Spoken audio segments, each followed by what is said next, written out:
Hello guys, welcome to our channel Study for Doubt. Today we are starting the chapter lesson number 2, Nelson Mandela Long Walk to Freedom. आप सबको पता होगा Nelson Mandela कौन थे। हम Nelson Mandela का long walk to freedom पढ़ेंगे, means कि किस तरीके से उन्होंने अपनी लाइफ को फ्रीडम के लिए सेक्रीफाइस किया और किस तरीके से उन्होंने स्ट्रगल किया। सो नेल्सन, आई हैव सम की points of this chapter, like it's an autobiography. This chapter is not a chapter, but it's an autobiography of the Nelson Mandela. You know, Nelson Mandela एक ऐसे व्यक्ति थे जिन्होंने 27 years prison के अंदर, means jail के अंदर बिताए थे। He was the first president of South Africa by democratic elections, means कि उनको साउथ अफ्रीका का पहला प्रेसिडेंट चुना गया था जनता के द्वारा। डेमोक्रेटिक इलेक्शंस मीन्स जिसको जनता के द्वारा चुना जाता है। Okay, now quality of leadership, what does this mean? Quality of leadership means कि उनके अंदर एक नेतृत्व करने वाली बहुत अच्छी क्वालिटी थी, एक गुण था उनके अंदर, मीन्स कि वो एक लीडर के रूप में बहुत अच्छे से अपनी भूमिका निभा रहे थे, जिसकी वजह से जनता उनके साथ थी। जनता उनके साथ थी, इसीलिए वो एक प्रेसिडेंट बन पाए। नाउ ग्रेट फ्रीडम फाइटर, एक बहुत बड़े वो महान फ्रीडम फाइटर रहे, स्वतंत्रता सेनानी रहे।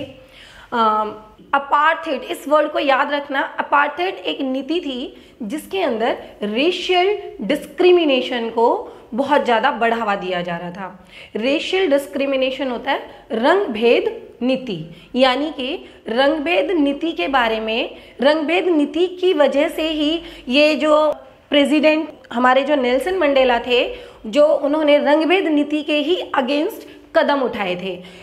इस नीति के अंतर्गत साउथ अफ्रीका में गोरों और कालों को अलग अलग बांट दिया गया था, दो हिस्सों में बांट दिया गया था, और जो वाइट पीपल थे वो ब्लैक पीपल के साथ बहुत ज़्यादा डिस्क्रिमिनेशन करते थे इस पॉलिसी के थ्रू, और इसी के अगेंस्ट नेल्सन मंडेला ने कुछ कदम उठाए। He joined ANC, African National Congress, and led it successfully. उन्होंने ANC ज्वाइन किया, उसके बाद उन्होंने उसको बहुत अच्छे से नेतृत्व किया उसका भी, और उसमें भी उन्होंने सक्सेस गेट की। He won the Nobel prize in 1933 में उनको नोबेल प्राइज भी मिला, नोबेल पुरस्कार से उनको सम्मानित किया गया। ही प्लेस्ड ऑन 10th में 1994। अब ये जो उन्होंने प्रेसिडेंट की शपथ ली थी, वो ली थी उन्होंने 10th में 1994 को, लोगों ने उनको अपना प्रेसिडेंट चुना। इनॉर्गेशन सेरेमनी कहाँ थी? इन प्रिटोरिया। उनकी जो प्रेसिडेंट की इनॉर्गेशन सेरेमनी थी, यानी कि जहां उनका ये कार्यक्रम स्टार्ट किया गया था, वो किया गया था प्रिटोरिया में। प्रिटोरिया साउथ अफ्रीका की ही एक छोटी सी जगह है जहां पर उन्होंने ये इनॉर्गेशन स्टार्ट किया था। He pledged to liberate the people from poverty, hunger, sufferings and discrimination. Nelson Mandela का उद्देश्य लोगों को सिर्फ गुलामी से आज़ाद कराना नहीं था, बल्कि वहाँ पर जो लोग थे वो भूख से पीड़ित थे, परेशानियाँ, बीमारियों से पीड़ित थे, और गरीबी का शिकार थे, जिसकी वजह से वो लाइफ में कुछ भी नहीं कर पा रहे थे। तो रेशियल डिस्क्रिमिनेशन तो उनका उद्देश्य था ही था, साथ ही साथ उन्होंने इन सारे चीज़ों पर भी काम किया और लोगों को इन सभी चीज़ों से मुक्ति दिलाई, एक तरीके से आज़ाद कराया। Tributes to the सेक्रीफाइसर्स।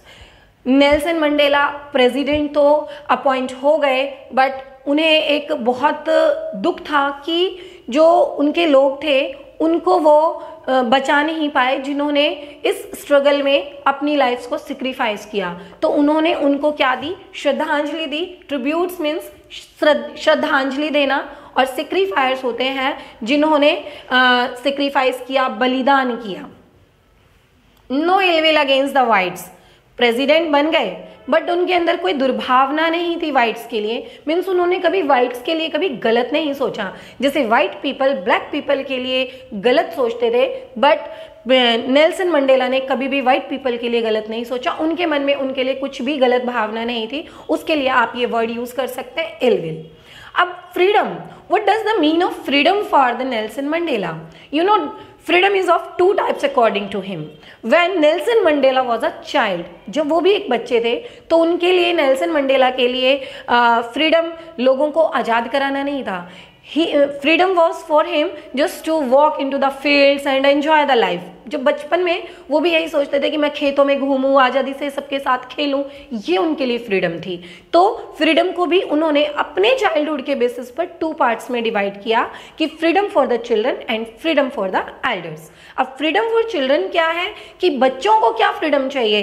खेलना, कूदना, खाना, पीना, और कुछ बच्चों को पढ़ाई भी चाहिए। जिनको इसकी वैल्यू है और जिनको नहीं है, जो बहुत ज़्यादा पॉवर्टी से का शिकार कर रहे थे, उनके लिए पढ़ाई की कोई वैल्यू नहीं थी, क्योंकि उनको कभी स्कूल भेजा नहीं गया था। लेकिन कुछ थे जो पढ़ाई को बहुत ज़्यादा वैल्यू दे रहे थे उस टाइमिंग में। लेकिन अब बात आती है एल्डर्स के लिए फ्रीडम की। अब एल्डर्स मतलब बड़े लोग, उनके लिए थी उनकी फैमिली, अर्निंग सोर्सेज, उन अपनी फैमिली के लिए 2 टाइम की रोटी का जुगाड़ करना। कहाँ से लाएंगे वो उनके लिए 2 टाइम्स ऑफ ब्रेड? तो उनको ये टेंशन रहती थी कि उन्हें कोई ऐसा रोजगार मिल जाए जिससे कि वो अपनी फैमिली को खिला पिला सकें और वो थोड़ा सा आराम से जी सकें। तो नेल्सन मंडेला ने फ्रीडम को 2 टाइप्स में डिवाइड कर दिया है, freedom for children and freedom for elders. Now the chains on anyone of my people were the chains on me. After electing the president और after becoming the president, Nelson Mandela president बनने के बाद भी एक विचार रखते थे कि अगर उनके देश का कोई भी नागरिक अभी भी किसी भी गुलामी की जंजीर का शिकार है, तो वो जंजीर, वो कहते हैं कि वो उनके लोगों के लिए नहीं है, बल्कि वो उनके खुद के ऊपर एक जंजीर है। मीन्स कि उन्होंने एक प्लेस लिया कि वो अपनी कंट्री के किसी भी पर्सन को स्लेव नहीं बनने देंगे, गुलाम नहीं बनने देंगे, और वो हर किसी को फुली आज़ाद कराएंगे। उसके बाद no difference between the oppressor and the oppressed, both needs liberation. You know, हमें सबसे पहले इस टॉपिक पर ध्यान देना है, ऑप्रेसर क्या होता है और ऑप्रेस्ड क्या होता है। देखिए, एक अत्याचारी होता है और एक अत्याचार सहने वाला होता है। ऑप्रेसर मीन्स अत्याचारी। ऑप्रेसर कब बनता है कोई? जब उसके अंदर हेटर्ड वाली फीलिंग्स होती हैं, मीन्स नफरत वाली फीलिंग्स होती हैं। जब आपके अंदर किसी के लिए नफरत होगी तभी तो आप किसी को ऑप्रेस्ड करोगे, अत्याचार करोगे। तो मंडेला के अकॉर्डिंग ऑप्रेसर और oppressed both are equal criminals, दोनों एक जैसे हैं, क्योंकि जो ऑप्रेसर है, जो अत्याचार कर रहा है, उसके अंदर तो फीलिंग्स है ही है गलत, लेकिन जो ऑप्रेस्ड हो रहा है, अत्याचार को सहन कर रहा है, मीन्स एक तरीके से वो भी तो उसको बढ़ावा दे रहा है, और अगर वो उसको बढ़ावा देगा तो वो ऑप्रेसर कभी भी खुद को रोक नहीं सकेगा। तो मंडेला ने कहा इन दोनों को ही लिबरेशन की नीड है, इन दोनों को ही फ्रीडम की नीड है, इनके विचारों से, इनकी सोच से। तो नेल्सन मंडेला ने दोनों के लिए एक विचार रखा कि दोनों को अगर नफरत कम हो जाएगी तो ऑप्रेस्ड और टॉर्चर्स अपने आप कम हो जाएंगे। तो फर्स्टली उन्होंने ऑप्रेसर्स के लिए वर्क बताया कि ऑप्रेसर्स को अपनी नफरत कम करनी है, और जो ऑप्रेस्ड हैं उनको कहा कि अगर आपको ऑप्रेस्ड होने से बचना है तो आपको अपने जो विचार हैं उनको चेंज करना है। Means you will have to be more stronger to fight with anyone. जब आप किसी के साथ भी लड़ने के लिए तैयार हो जाएंगे तो आप ऑप्रेस्ड बनकर, बेचारे बनकर नहीं रहेंगे। तो इस तरीके से ये कुछ व्यूज हैं in very short summarize chapter है नेल्सन मंडेला का। बेसिकली इसमें आपके सारे मेन की पॉइंट्स मैंने इंक्लूड कर दिए हैं, and I hope that you will all study this chapter very carefully, because most of the times we have seen that the question appears from this chapter in the exams. Some important questions from this chapter. The first question is, what does Mandela mean by transitory freedoms? Transitory freedom क्या होता है? अभी मैंने आपको explain किया था कि Mandela ने हमें 2 टाइप्स की फ्रीडम बताई थी, एक freedom for children, freedom for elders. उसी को यहाँ पर क्वेश्चन में ट्रांजिटरी फ्रीडम का नाम दिया गया, अल्पकालिक स्वतंत्रता। ट्रांजिटरी फ्रीडम मीन्स अल्पकालिक स्वतंत्रता, मीन्स जो टाइम टू टाइम चेंज होती रहती है अपनी नीड्स के अकॉर्डिंग। आप बच्चे हैं तो आपको खेलने की ज़रूरत है, एंड आप थोड़े से बड़े हो जाएंगे तो आपको अर्निंग्स की नीड हो जाएगी, तो आपने अपनी फ्रीडम को अपने अकॉर्डिंग चेंज कर लिया। ओके, सो इसमें सिर्फ आपको वही बताना है, freedom for children and freedom for elders. This is the answer of this question only. Second question, how does Mandela compare the oppressor with the oppressed. ये भी पॉइंट मैंने आपको एक्सप्लेन कर दिया है कि oppressor and oppressed, you know that an oppressor has the chains of hatred, कि oppressor के ऊपर एक घृणा की जंजीरें होती हैं कि वो घृणा की जंजीरों से जकड़ा हुआ होता है, और ऑप्रेस्ड जो है वो एक टॉर्चर्स की जंजीरों से जकड़ा हुआ होता है। तो दोनों में डिफरेंस है, ऑप्रेसर और oppressed, but both need the liberation, दोनों को ही स्वतंत्रता की जरूरत होगी। नेक्स्ट क्वेश्चन है हमारा, what does Mandela refer to as an extraordinary human disaster. Extraordinary human disaster की मीन्स हर व्यक्ति को स्वतंत्रता होनी चाहिए। ह्यूमन डिजास्टर कि जो लोगों के ऊपर विपत्तियां आ रही हैं या जो लोग टॉर्चर्स ऑप्रेस्ड हो रहे हैं उनको फुली फ्रीडम मिलनी चाहिए। नेक्स्ट क्वेश्चन कहता है, what does Mandela refer to as so glorious a human achievement. ये क्वेश्चन हमारा उस मूवमेंट से लिया गया है, so glorious a human achievement, एक बड़ी विशाल गौरवमयी ह्यूमन अचीवमेंट, गौरवमय मानवीय उपलब्धि। ठीक है, इस क्वेश्चन का मीनिंग होगा एक गौरवमयी मानवीय उपलब्धि, और वो क्या थी, जब मंडेला ने 10th में 1994 को एक अचीवमेंट प्राप्त की as being a black president, black first president of South Africa.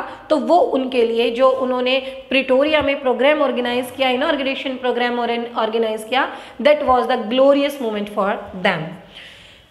Now how was 10th में special day for south Africa. सबको पता है कि साउथ अफ्रीका के लिए 10th में एक स्पेशल डे क्यों बना। 10th में 1994 को नेल्सन मंडेला को फर्स्ट ब्लैक प्रेसिडेंट नियुक्त किया गया था बाय द डेमोक्रेटिक इलेक्शंस के लिए, और ये उनकी लाइफ की एक बहुत बिग अचीवमेंट थी। So these are some of the important questions. I think you all should work on these questions. Thank you.